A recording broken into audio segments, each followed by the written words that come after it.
Bouclage à Béni. Mesdames et messieurs, bonjour et bienvenue dans ces duplex. Nous prenons notre correspondant à Béni. Messieurs, Justin, vous êtes journaliste. Bonjour. Bonjour Raphaël, bonjour à tous les auditeurs et les abonnés des Info 243 depuis Kinshasa. Il y a eu bouclage à Béni aujourd'hui. Quels sont les résultats de ces bouclages? Oui, exactement, il y a eu bouclage, c'était la nuit du vendredi à ce samedi 18 mars 2023. Et c'est au cours de ces bouclages, 28 présumés bandits ont été arrêtés. Parmi ces bandits figurent 4 femmes.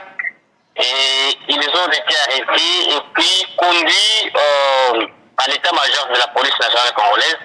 Ils ont été arrêtés avec deux armes de guerre bien garnies. À part des armes de guerre, il y a eu également les chavres, il y a des effets militaires aussi, des tenues. Il y a eu des boissons fortement alcoolisées, prohibées par le gouvernement congolais. Voilà, et c'était dans les deux communes. Il s'agit de la commune Moulikera, mais aussi de la commune Béou. Ces personnes présumées innocentes jusqu'à présent, ils font partie d'un réseau ou c'est juste des gens qu'on a pris dans différents endroits? Ce sont les gens qu'on a pris dans différents endroits parce que je vous parle des deux communes. Il s'agit de la commune Moulikera, mais aussi de la commune Béou. Donc, ils ont été arrêtés différemment. Mais ils étaient juste dans des lieux un peu stratégiques, là où on consomme de la boisson, on fume du chanvre et des consorts. Et parmi ces bandits, c'est retransféré à leur juge naturel pour en faire, pour que chacun soit puni selon sa faute. Ok. Mais Justin, vous êtes journaliste pour le compte de la radio Oasis à Béni présentement. Quel était l'objectif de ces bouclages? Est-ce que c'était juste pour la poursuite de vendeurs de chanvre et autres, ou c'était également pour restaurer la paix? Eh bien, exactement. DG, c'est aussi restaurer la paix. Vous savez, les milieux où il y a des ventes des boissons prohibées, des chanvres et consorts, et les milieux qui servent de cachette aux bandits.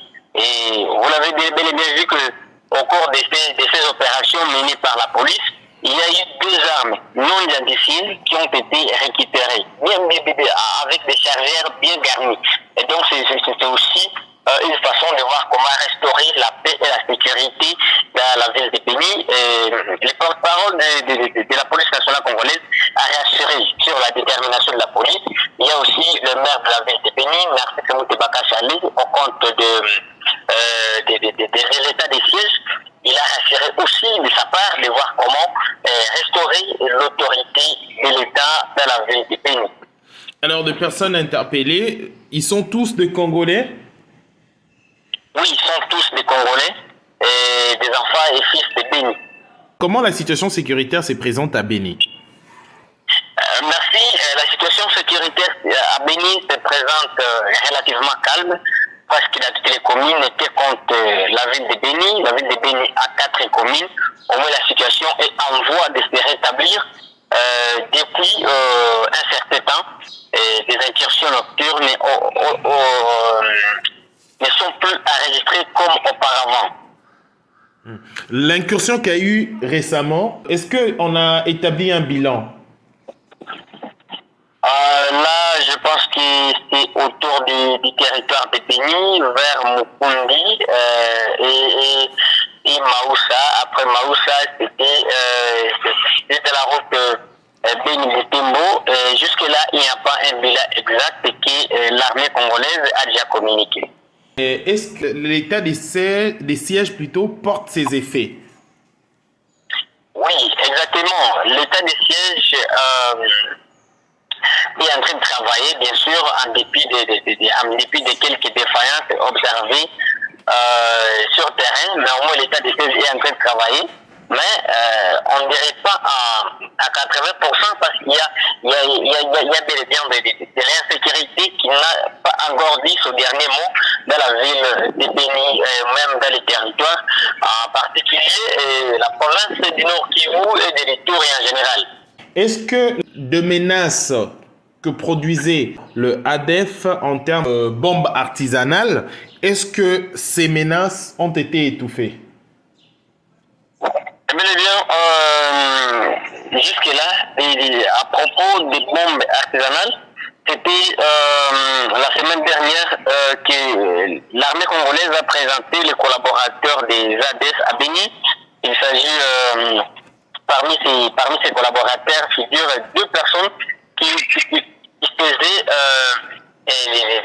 la circulation des bombes, y compris pour Kassindi, on avait arrêté la personne qui avait piégé la bombe dans l'église de 8e CEPAC et qui avait fait des morts, exactement à ma campagne. Il l'avait fait et il était arrêté.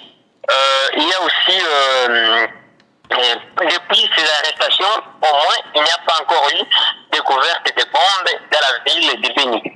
Et des personnes arrêtées ont été présentées et est-ce qu'ils ont décliné leur identité complète? Ils sont de quel mouvement exactement? Merci. Ce sont juste des collaborateurs des ADF. Ils sont de la nationalité congolaise. Et ils sont des fils utilisés par les étrangers pour en faire servir du côté des rebelles. Ils ont été transférés. Ils ont été remis entre les mains des services de sécurité pour les auditionner. Et parmi ces gens, il y a un maître avocat qui